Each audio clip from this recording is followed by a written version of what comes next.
So let's start to bring our energies in to the first chakra. We're going to start with our circular breathing, and that is bring the energy from the base of the spine, which is in the area of the root chakra, and bring that energy on the inhale up the back to the top of our head. And then on the exhale, come down the front of the body, returning to the base of the spine. Then put your attention on the first chakra. This is in the perineal area in the body. And breathe into the energy at the base of the spine with the intention of growing in mastery of first chakra functioning this month. So the first chakra will assist us with our sense of grounding, safety, sense of rootedness and at-homeness on earth, a feeling of belonging and abundance. Given these attributes of the first chakra, breathe into your heart now and see what it is that you want from being in this circle, focusing on the first chakra today. What is it that you would like from our work today with the first chakra? Suggest that you lend your support for the intentions of everyone in the circle and be willing to be supported by them in our work with this foundational chakra, not only today in this circle, but also throughout this next month. Let yourself take a deep and clearing breath and bring yourself back, relaxed and rooted. Our work together in the Sevenfold Path class is to understand the healthy functioning as well as the excesses and deficiencies that we may have in our first chakra. We're going to have a personal assessment of our first chakra functioning. We're going to learn and practice simple physical, emotional, mental, and spiritual exercises that you can do to bring your first chakra into balance for maximum vitality, productivity, and joy. Is there anyone here that doesn't want that stuff? All right, we'll proceed.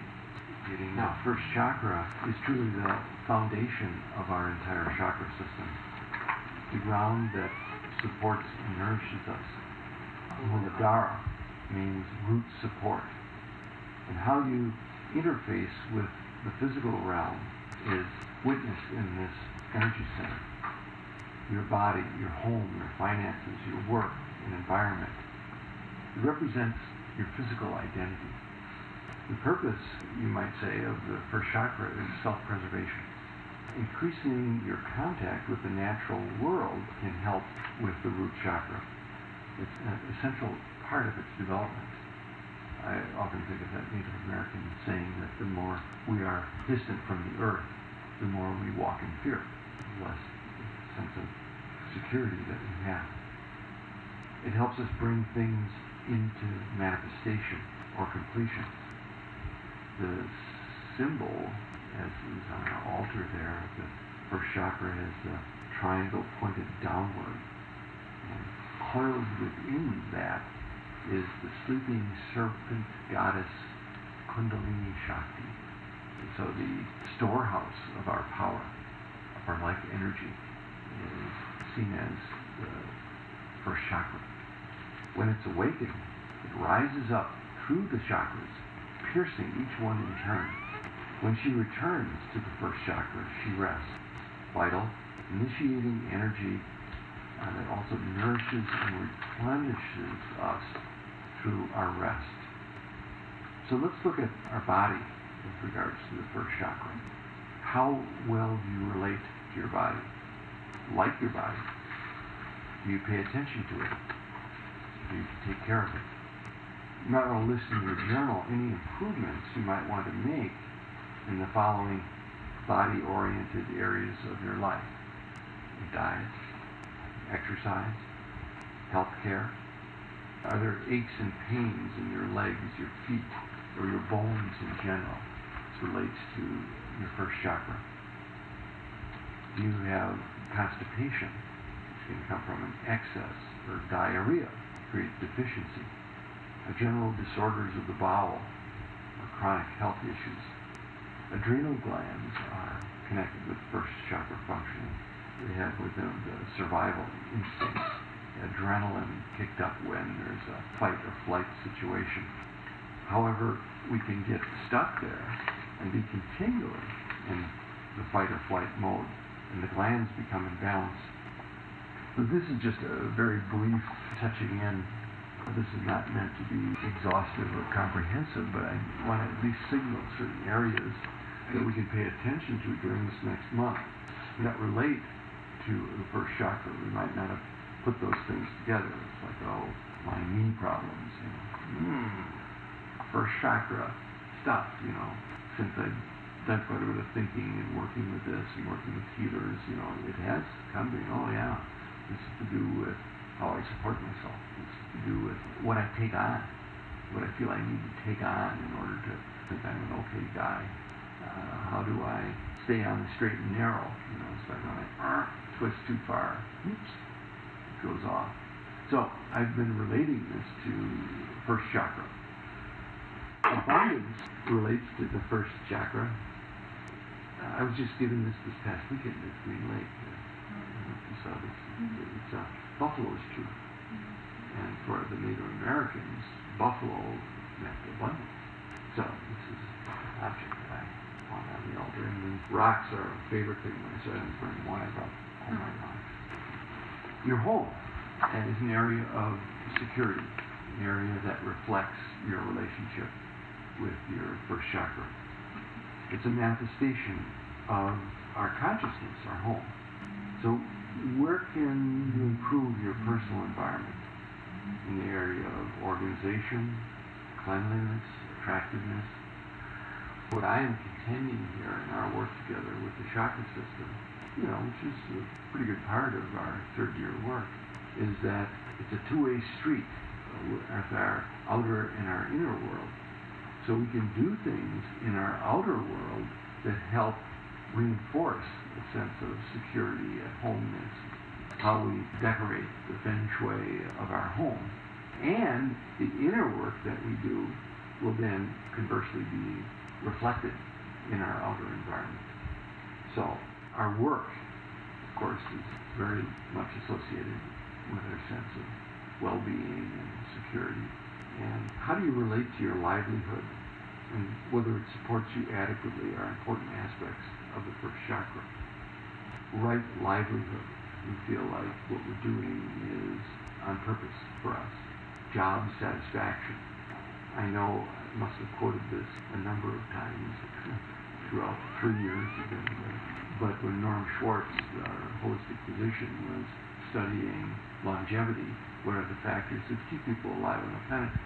The only factor that across cultures and over a long period positively related to longevity was job satisfaction. And it makes a lot of sense. It's like, how long do you want to hang around on the planet if what you're doing 40 plus hours a week is draining your batteries? Work environment, again, important factor, a sense of security. Our finances, managing our cash flow, dealing with our debts. I'm laughing because I had this impulse that I just had to pay my bills before I came here. I don't have time to do this. No, I've got to do this. Accounting, keeping track of it all. Your environment, the time that in the outdoors in general that you have. Special trips to natural places. Awareness of local environmental issues. Very connected with what's going on in our environment. So looking at these first chakra areas in general, ask yourself, which of these areas, body, home, work, finances, environment, is most appealing to you? It's like, oh yeah, I love decorating my house, or oh, spending time outdoors, that's me. That's where I'm at, that's what I want to do. Whereas, which of the areas are more neglected? Cleaning is an area that I'm neglected. Cleaning my house, cleaning my desk. No, I just want to create, make more and more stuff. Oh, that's all done. Okay, so create something. So I recognize that's an area. So I'm embarrassed to be saying this out loud, just hopefully to encourage myself to put the time for that, because that's very important in terms of, that's the telling me. Grounding. Grounding is your ability to maintain a dynamic contact with your body, the earth, and reality around you. People that are space cadets, they're in their ideas, they're in their thoughts, they're dreamers, they're always in fantasy, la-la land. And we say, well, they're not very grounded. They're thinking of how they would like to see things rather than what's right in front of them. And they may have wonderful flights of fantasy, but can't walk across the street without tripping. And so, how do we bring ourselves back to a sense of safety and pleasure in connecting with the world around us? Because often the reason I want to split is because I'm not feeling safe, welcome, wanted right here. So a sense of solidity, reliability, presence, and an ability to deal with life realistically. Oh yes, I want that wonderful home in the woods. I'm dreaming about it every day. Well, am I also saving some money so I could put a down payment on it? Am I also leading my life in such a way that I could pull it off with my work? Do I feel safe and secure, and others feel safe and secure around me? Or am I getting the feedback that they don't feel safe around me? They're not sure that I'm going to follow through with what I say I'm going to do, or that I'm going to pay my debts, return the book. So all of these things can greatly enhance the joy of being alive. Now, Jill was reading a little bit about grounding in Anna Judith's books, The Wheels of Light. Could you just summarize that briefly, what you were reading? Sure. I mean, it kind of reiterated what you mentioned about grounding being a dynamic function, but it talked about how crucial grounding is for all the chakra work, because what tends to happen in our environment, we get perhaps negative energy or too much energy coming at us, and our chakras shut down to protect us psychically. And when we do that, it's very hard to open it. So what grounding does, it allows that energy to start moving down into the ground in a safe way, so it's safe for us to start opening our chakras. So it is a dynamic thing, but it talks specifically about the release of the tensions, so we are now able to open our chakras. Our chakras shut down in order to protect us when we have toxic things around us that would overcome our chakras. So when we want to start doing this work, to start moving our energy into our upper chakras and not just be, we need to have that grounding to create that safety, so that as energy is coming in that isn't working for us, we can continue to move it down through us. Well said. The earth is our filtering system. The earth will accept and absorb all energy and have it be useful. And it's a dynamic process, not a I'm planted here, right, but not a static, just so there's a give and take that's happening with the earth. That's very graphically displayed with trees. For example, our waste product, carbon dioxide, is what trees need to live. And their waste product, oxygen, is what we need to live. And so we've got an exchange system going on with trees continually on the planet. Fear is the demon of the first chakra. Worry is displaced fear in a milder form. Well, I'm not afraid of anything. I just worry about stuff. Well, that's a distilled form of fear. It interferes with our ability to be fully present. I can't really sit here and be with you because I wonder if I turn the stove off when I'm at home. There's always something gnawing at the back. I can't fully relax and be here. And I wonder if I'll have a job next week. I wonder if, whatever it is, bottom line, we're usually around some security issue. How much of your life force goes into protecting you from these fears? For example, fears of making decisions, fears of taking action, fears of speaking up, etc. What do your fears keep you from doing that you really want to do?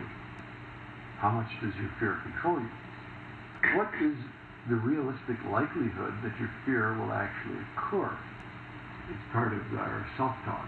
One of the ways of doing the house cleaning is actually confronting the fears. Is that really likely to happen? All your friends will desert you. Now, here's what Julie was alluding to before. Your basic right to have and to be here. First chakra deals with this basic right, the right to be here, the right to fully occupy your body and live your life. Remember in the Creative Life series in PIP we talked about the need-obligate pattern, which is one of the variations of the parental disapproval syndrome. Need-obligate pattern starts out with basic belief that I was given my life by my parents, and that I owe, in effect, my life to my parents. And my parents can sometimes reinforce that. In other words, act that way and reinforce that message. I remember a fellow that told me that in hard times when his father had struggled economically, decided to present him with a bill for all the food, heat, and everything that he had given to him in his life up to that date. Was he serious? Yeah. Probably put him in debt for the rest of his life. Yeah. Well, the fellow didn't. Yeah. He had gone beyond taking that seriously, but still, talk about reinforcing the need-obligate pattern. Now, none of us would probably think that overtly, but we can still carry around that inner sense of debt. Like, oh, all the nights that Mom stayed up with me, and walked the floor, and the long hours Dad spent at work avoiding the boss. And we walk around then with the sense that this isn't really my life, and what a relief to be able to let the burden down, as the gospel hymn would lay your burden down. Because then the debt's even, paid it back. Okay, here. I don't owe anyone anything anymore. What is our basic sense of the right to be here? Breathe this air. The heirs to the kingdom. That's my fruit trees. This is my land. Having what you need in order to survive. This may include the right to have success, prosperity, time to yourself, pleasure, adventure, friends, or any number of things. For some of us, again, I'll admit to strains of this that I inherited and perpetuated, blaming it on my parents. But, the free time, I can feel guilty, if I'm not being productive for a certain amount of time. 10 minutes. We won't put a number on it, we'll just do that, right? Or having time to yourself. What are you doing? Sitting there being lazy? Get to work. I knew a fellow some time ago and owned a company, and he recently referred one of his employees who had a kind of a meltdown. And I started to inquire about the work environment. And he said, oh yeah, you can tell the difference between when he's there and when he's not there. I said, well, how so? Well, when he's there, no one can talk to one another more than just a howdy and keep going. If someone stopped for as much as 10 seconds and just exchanged pleasantries, he'd be there. Get to work. And so places are still like that. And going back to it. Well, now when fear gets kicked up, Yeah. that can happen. Absolutely. How comfortable do you feel with these basic rights? What events or people in the past have affected these rights for you, either negatively or positively? Who is it that imbued you with the sense of ownership of this life? Who are the major influences for you? What beliefs do you carry about these rights? So let's look at healing and balancing your first chakra. Gratitude is the key to abundance. Gratitude is the key to abundance. That's some of the work that I personally have been doing for a number of years, which is an ongoing thing, is writing gratitude when I get up in the morning. And I even write the word abundance down, getting comfortable with it. The element of the first chakra is earth. So how do we heal and balance our first chakra with food? To increase first chakra energy, you might want to eat more protein, as well as earthy foods such as root vegetables. If, on the other hand, you feel heavy and sluggish, indicative of being excessive in your first chakra, you might want to lighten up on heavier foods. In terms of how do we heal and balance our first chakra with our environment, the Feng Shui and Vastu. Feng Shui is the ancient Chinese art of placement, and Vastu is the Vedic science of arranging your environment to promote health and awakening. So changing a few simple things around your home or office, like the colors, shapes, or placement of objects, you can increase or decrease the amount of a particular element in your life. Putting more earth colors into your environment, brown, ochre, yellow. Earth invoking shapes, rectangles and squares tend to have that heavier, more solid feel to them. Earth objects, bricks, natural fibers, ceramics. If the energy is stagnant and heavy, excessive first chakra, then you can lighten it up. Add wood, plants, or wood furniture. So activities that can help with the first chakra. If there's a deficiency, you can create more of a relationship with the material world that's supportive and nurturing. Do gardening, hiking, riding your bike, get out in the woods, carpentry, pottery, working out, just making things with your hands. If you have excessive first chakra energy, in other words, you're just like burdened down, the energy is stuck in a downward direction, a little more uplifting, less earth energy into your life. So you can eat less, work less, do less, play more, laugh more, move more. Let's take a look at your first chakra. So on the handouts, there is a sheet that is in the first page. We're going to look over the following characteristics and make note of the ones that apply to us individually. And keep in mind that it's possible to have characteristics of both excess and deficiency at the same time. We're going to compare this information with your assessment from the introduction. Last class, remember when we did this little picture of ourselves and what our intuitive sense was, and well, we're not going to go back and look at that, but that's what the suggestion was here. You can do that, but we're not going to do that right now. It's possible to have only some characteristics of excess or deficiency, or even characteristics of both. And the lists here show some basic ways you may have learned to cope with survival issues. Both excessive and deficient characteristics need to be brought toward the center to achieve true balance.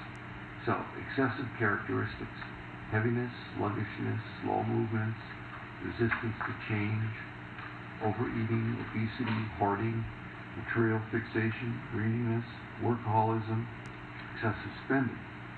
Deficient characteristics: fear, anxiety, resistance to structure, anorexia, underweight, spaciness, flightiness, vagueness, disconnection from your body, restlessness, inability to sit still, difficulty manifesting. Balanced characteristics: groundedness, physical health, being comfortable in your body, sense of safety and security, stability, solidity, right livelihood, prosperity, ability to be still, and presence in the here and now. All right, now let's go 2 pages hence and then come back to that sun salute later. But let's look at the page that says Final Assessment and Planning for Balancing Your First Chakra. So, bringing about healing, balance, and transformation in your chakra takes time. Doing an exercise once may bring about an experience, but doing it repeatedly over time can bring about a permanent shift. What we're going to do is we're going to make a plan today for our first chakra work this month. And we're going to begin this plan by filling in the first 3 sections of this sheet. My strengths in this chakra are, and again, you can go back and look at what we just read, use that for a cheat sheet. My weaknesses are, and my goals are. So what do you consider your strengths, your first chakra strengths, your first chakra weaknesses, and what goals do you have? Don't fill in the last two because we're going to give you some tools today. And so then towards the end of the class, we're going to fill in the last two. We'll actually go through and experience some tools that you may want to use this month. Ça va? Ça va. Let's do this together now. Take out your writing implement. We're just going to take 5 minutes or so to do this and do it silently. Fill in your strengths, your weaknesses, and your goals. So now I'm going to ask you to go back to the sheet in which you wrote your strengths, weaknesses, and goals and complete the last two sections of your handout, which is entitled The Final Assessment and Planning for Balancing Your First Chakra.